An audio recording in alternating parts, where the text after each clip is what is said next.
Today we're discussing the top 3 VA loan mistakes that I see veterans and active duty military making, and most importantly, how to avoid them when it comes to using your VA loan. So let's get started. The first mistake that I oftentimes see veterans and active duty service members make is it's pretty simple. They're ill-informed or misinformed when it comes to the VA home loan benefit. Do your research. There's a lot of tremendous resources here on YouTube that you can check out to make sure that you're properly educated, so that way when you go into the process, you know exactly what to expect. But I will take a moment to give you a general framework or overview for what the VA loan is, and most importantly, what it is not. So the VA loan is a guaranteed loan by the Department of Veterans Affairs. They guarantee 25% of the loan balance to the lender in the event that you default. So notice what I did not say. I did not say that the VA loan is lending you, the veteran, the money. I did not say that it's an automatic approval. You still have to get pre-qualified by way of income and credit to use your VA loan. Keep in mind the following, right? The VA loan does not require a down payment up to any purchase price you'd like. In addition to that, it has no private mortgage insurance, PMI. Compare a VA loan to an FHA loan and you'll oftentimes see that the FHA loan is going to be significantly more expensive than a VA loan. So do not let another lender tell you that an FHA loan is more competitive than a VA loan. I consider that to be malpractice. If they do, you send them to me and I'll take care of them. Good to go? My name is Jimmy Vercellino. If you found that this information is of value, consider showing your love, clicking like on the video. Also comment down below with your questions and I'll make sure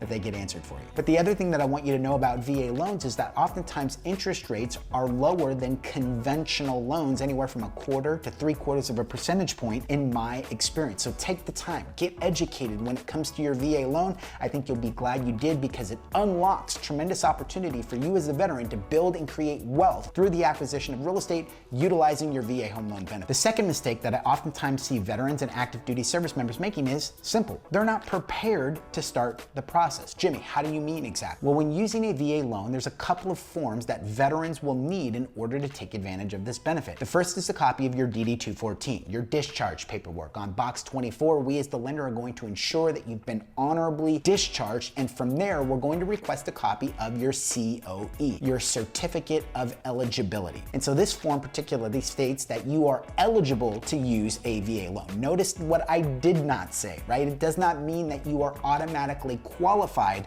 to use a VA loan. You still have to speak to somebody like myself, a mortgage loan originator who specializes in VA loans, to ensure that you are pre-qualified for a specific purchase price and you can go out there and begin shopping for a home. The third mistake that I oftentimes see veterans and active duty service members make is they're not working with somebody who has a deep understanding when it comes to VA loans, specifically related to the mortgage side of the house, right? And if you think about it, if you have ever been injured, right? Let's say that you've got a leg injury, right? If you've got a leg injury, you'd go to an orthopedic doctor, right? You wouldn't go to cardiologist, right? Doctor for the heart, right? It's the same thing with a VA loan. Just because somebody's a mortgage loan originator doesn't mean that they should be touching your VA loan. The VA loan is nuanced. There's a lot of moving parts. So it's critical to the success of your mortgage transaction that you're working with somebody who is knowledgeable and, once again, proficient when it comes to the VA loan benefit, because it's going to help you arrive at your final destination, home ownership, quickly and efficiently. I guess I'll throw one more in here. The fourth mistake and how to avoid it is